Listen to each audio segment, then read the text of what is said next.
The capture of Nicolas Maduro looks like a foreign headline. But it could hit your wallet, your gas prices, and America's role in the world. The question is, does this help the American people or create a new set of risks? Markets and politics don't move on emotion, they move on outcomes. And with Maduro in U.S. custody, America is now staring at three massive questions. Let's start with what Americans care about most: the cost of living. Gas prices are emotional because you feel them every week. The hope is simple. Venezuela has the world's largest proven oil reserves, about 303 billion barrels. If America can access more of that supply, prices could fall. But here is what top investors understand: reserves don't matter if you can't produce. Venezuela's oil industry is not a faucet you can just turn back on. Venezuela used to produce about 3.4 million barrels per day. Now it's closer to around 1 million in many estimates. Infrastructure collapsed, corruption spread, and investment disappeared. There are already reports of a deal to export up to $2 billion worth of Venezuelan oil to the U.S.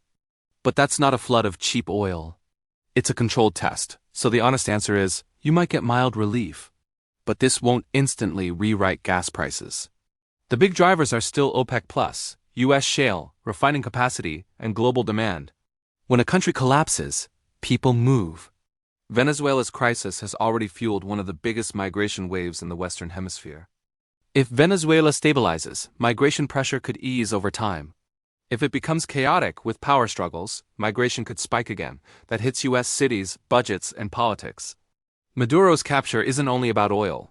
U.S. officials say he faces major federal charges, including narcotics-related allegations. This becomes a national security story, not just a political one. For Americans, that matters because narcotics trafficking is not foreign. It shows up in overdose deaths, cartel violence, and local crime. This is also a global chess move. Russia immediately backed Delcy Rodriguez as interim leader and slammed what it framed as foreign aggression. And China has long been financially tied to Venezuela through oil for loan agreements.